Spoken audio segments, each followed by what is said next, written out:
تو یہ دیکھا جائے گا کہ اگر ان کی باہر دنیا کے اندر ان کے یا ان کے بچوں کا کوئی کاروبار ہے تو اس کے جو ثبوت ہے وہ سرکاری اداروں کے سامنے یا قوم کے سامنے پیش کیا جائے گا کہ یہ پیسہ کہاں سے آیا تھا۔ دوسرا، ان لوگوں کو ریٹائرمنٹ کے بعد بیرون ملک جانے کی اجازت نہیں ملنی چاہیے، کیونکہ ہم دیکھتے ہیں کہ جتنے بڑے لوگ ہیں یہ یہاں سے جب بھی ریٹائر ہو جاتے ہیں تو بیرون ملک جا کر وہاں پہ کاروبار شروع کرتے ہیں، بڑے بڑے محلات اور جزیرے خریدتے ہیں وغیرہ، یہ چیزیں کرتے ہیں، تو کم از کم اس پہ پابندی ہونی چاہیے۔ دوسرا، جتنے بھی سیاستدانوں کے بیرون ملک کاروبار ہے تو ان کے اوپر پاکستان کے اندر ان کی سیاست پہ پابندی عائد کرنی چاہیے، کیونکہ اگر یہ باہر دنیا کے اندر کاروبار کرتے ہیں تو وہی پیسہ اپنے ملک کے اندر انویسٹ کیوں نہیں کرتے، یہاں کیوں کاروبار نہیں کرتے۔ اگر یہ لوگ واقعی پاکستان کے ساتھ مخلص ہیں تو یہاں ان کو کاروبار کرنا چاہیے۔ اسی وجہ سے پاکستان کے اندر ان تمام لوگوں کے سرکاری عہدوں پہ تعیناتی پہ پابندی ہونی چاہیے، ان کے پولیٹکس پہ پابندی ہونی چاہیے جو ملک سے باہر کاروبار کرتے ہیں، اور اس سے میرے خیال میں یہ ساری چیزیں پھر ڈسکریج ہو جائیں گے۔ ایک اور سب سے بڑا مسئلہ یہ ہے کہ اس وقت جو حکومت کا پلان ہے، آپ دیکھتے ہیں کہ تقریباً 60% جو پاکستان کی آبادی ہے وہ سیلاب سے اس وقت متاثر ہے، اور لوگ بہت زیادہ مشکل اور تکالیف میں ہیں، اور حکومت کی طرف سے ان کو صرف 25,000 روپے امداد دی جا رہی ہے۔ اگر آپ دیکھ لیں تو اس سیلاب سے بہت زیادہ تباہی ہوئی ہے۔ فرض کرے جو آج کے اعداد و شمار ہے کہ اس میں تقریباً 1265 لوگ اب تک جان بحق ہو چکے ہیں، اور تقریباً 57 لوگ جس میں 17 بچے اور 18 خواتین شامل ہیں وہ پچھلے 24 گھنٹوں کے دوران شہید ہو چکے ہیں۔ اسی طرح اگر آپ دیکھ لیں تو 7,683 لوگ پچھلے 24 گھنٹوں کے اندر زخمی ہوئے، اور جو ہمارے لوگوں کی نقصانات ہوئی ہے اس میں تقریباً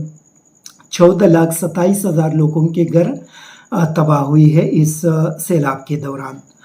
اور اس سے جو انفراسٹرکچر ہے اس کو بھی کافی نقصان ہوا ہے۔ تقریباً 5,563 کلومیٹر سڑکیں تباہ ہوئی ہے،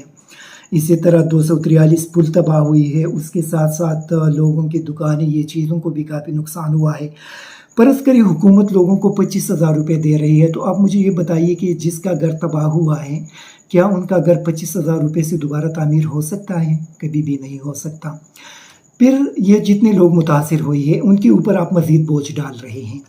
آپ نے پیٹرول کی قیمتوں میں اضافہ کر دیا، بجلی کی قیمتوں میں اضافہ کر دیا، اور یہ وہ چیزیں جو براہ راست عوام پہ اثر ڈالتے ہیں۔ ایک طرف 60% لوگ سیلاب سے متاثر ہے، دوسری طرف سے آپ مسلسل مہنگائی میں اضافہ کر رہے ہیں۔ پیٹرول کی قیمتوں میں اضافہ ہو رہا ہے، خوراک کی چیزوں میں اضافہ ہو رہا ہے، یہاں پہ بجلی کی قیمتوں میں اضافہ جاری ہے، اسی طرح گیس کی قیمتوں میں ابھی 53% اضافہ ہوگا، تو یہ بوجھ پوری پاکستانی قوم کے اوپر حکومت ڈالتی جا رہی ہے، اور اس سے پاکستانی قوم مزید متاثر ہوگا۔ ایک طرف سیلاب سے متاثر ہوا، دوسری طرف حکومت کے اقدامات سے متاثر لوگ ہو رہے ہیں۔ تو یہ میرے خیال میں حکومت بہت بڑا ظلم کر رہی ہے، اور عوام کو ریلیف دینے کے بجائے ان کے مشکلات میں مزید اضافہ کیا جا رہا ہے۔ تو یہ مطلب قوم کو کیا میسج دیا جا رہا ہے؟ یہ اب حیرانی کی بات یہ ہے کہ آپ لوگوں کو کیا میسج دے رہے ہیں۔ ملک کے اندر بے روزگاری میں اضافہ ہوتا جا رہا ہے، جو انڈسٹریز ہے وہ بند ہوتی جا رہی ہے، وہاں جو لوگ کام کر رہے تھے وہ بے روزگار ہوتے جا رہے ہیں۔ اسی طرح جو سیاسی عدم استحکام ہے اس میں مسلسل اضافہ ہوتا جا رہا ہے۔ ڈاکٹر اشفاق احسن صاحب جو اکانومسٹ ہے، اور وہ جو کہہ رہے تھے کہ پچھلے 4 مہینوں کے دوران جان بوجھ کر پاکستان کی اکانومی تباہ کی گئی تاکہ عمران خان اگر اقتدار میں آئیں گے تو کم از کم ان کی حکومت کے لیے کافی ساری مشکلات چھوڑ کر یہ لوگ چلے جائیں۔ تو ان ساری چیزوں کو آپ دیکھ لیں اور پھر آپ سوچ لیں کہ جو ہماری حکمران ہے کیا وہ قوم کے ساتھ مخلص ہیں یا قوم کے ساتھ ظلم کر رہے ہیں۔ ان ساری چیزوں کو دیکھ لیں کہ آپ نے IMF کے $1 بلین کے لیے ان کی کس قسم کے ناجائز مطالبات تسلیم کی، اور اس کے اندر یہ بھی ہے کہ IMF مزید مطالبات کریں گے اور یہ لوگ اس کو تسلیم کریں گے، اس کے اندر یہ پابندی بھی ہے۔ تو میرے خیال میں جو شوکت ترین کے حوالے سے یہ لوگ بتا رہے تھے کہ شوکت ترین نے IMF کے ڈیل کو ناکام بنانے کی کوشش کی اور یہ غدار ہے وہ ہیں، آپ مجھے یہ بتائیے کہ شوکت ترین کا جو آڈیو تھا وہ کس نے ریکارڈ کیا اور کس نے اس کو لیک کیا؟ IMF کی ڈیل سے پہلے جن لوگوں نے اس کو ریکارڈ کیا تھا اور جن لوگوں نے اس کو لیک کیا، تو وہ لوگ غدار ہیں یا شوکت ترین غدار ہیں؟ غدار تو وہ لوگ ہیں جن لوگوں نے اس کو ریکارڈ کیا اور پھر پبلک بھی کیا اپنے واٹس ایپ گروپ کے ان لوگوں کے ذریعے۔ تو میرے خیال میں اس میں اگر آپ دیکھ لیں تو غداری تو ان لوگوں نے کی جن لوگوں نے اس کو پبلک کر دیا IMF کے ایک دن قبل ان کے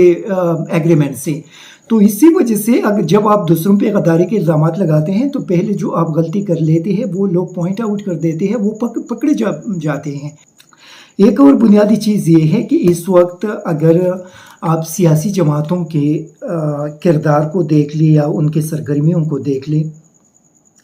تو اس وقت سب سے زیادہ جو کام سیلاب سے متاثر علاقوں کے اندر الخدمت فاؤنڈیشن کر رہے ہیں، اور اب تک سب سے زیادہ پیسہ جو اگر وہاں پہ خرچ کیا ہے تو جماعت اسلامی کے الخدمت فاؤنڈیشن نے تقریباً 600 کروڑ روپے ابھی تک وہاں پہ خرچ کر چکے ہیں۔ دوسرے نمبر پہ عمران خان صاحب ہیں، انہوں نے تقریباً 550 کروڑ روپے جو اپنے اس پروگرام میں جمع کیا، اور اس میں تقریباً کچھ راؤنڈ اباؤٹ 230 کروڑ روپے ان کے بقول ان کے متعلقہ اکاؤنٹس میں پہنچ گئے ہیں اور باقی پہنچ جائیں گے۔ لیکن مجھے یہ بتایا جائے کہ ان دو جماعتوں کے علاوہ جو ملک کی باقی بڑی جماعتیں ہیں جس میں مسلم لیگ نون ہے، پیپلز پارٹی ہے اور JUI ہے، انہوں نے اب تک کتنا پیسہ جمع کیا اور کتنا پیسہ ان سب متاثرہ علاقوں میں اب تک وہ خرچ کر چکے ہیں؟ ایک یہ بھی بتایا جائے کہ مسلم لیگ نون کی جو قیادت ہے یا جو دو بندے بالکل غائب ہیں ان میں آصف زرداری صاحب اور مولانا فضل الرحمان صاحب بالکل غائب ہے اسکرین سے، یہ مجھے بتایا جائے کہ مولانا صاحب جب شہباز شریف کے ساتھ جب وہ وزیر اعظم دورہ کر رہے تھے تو ان کے ساتھ وہ DI خان کے اندر تو نظر آئے تھے، لیکن اس کے اندر مولانا صاحب اور زرداری صاحب اب تک کے کون سے علاقوں میں گئے ہیں، کہاں پہ سیلاب متاثرین سے ملے ہیں، کہاں پہ ان کے پولیٹیکل پارٹیز جو ہے وہ انہوں نے ان لوگوں کی مدد کی ہے، اور کہاں پہ ان لوگوں نے آ کر عوام سے ان متاثرین کے لیے پیسہ جمع کیا ہے۔ یہ قوم کے سامنے یہ پوری میرے خیال میں اس کی تفصیل سامنے آنا چاہیے۔ یہ وہ لوگ ہیں جو کل ان کے پولیٹیکل پارٹیز آ کر ان 60% متاثرہ لوگوں کے سامنے جائیں گے اور وہاں پہ ان سے کہیں گے کہ آپ ہمیں ووٹ دے دیں کیونکہ ہم پاکستان کی خدمت کرنا چاہتے ہیں۔ تو زرداری صاحب، مولانا صاحب اور باقی جو مسلم لیگ نون کی قیادت ہے وہ قوم کو بتائے کہ انہوں نے سیلاب متاثرین کے لیے اب تک کیا کچھ کیا ہے۔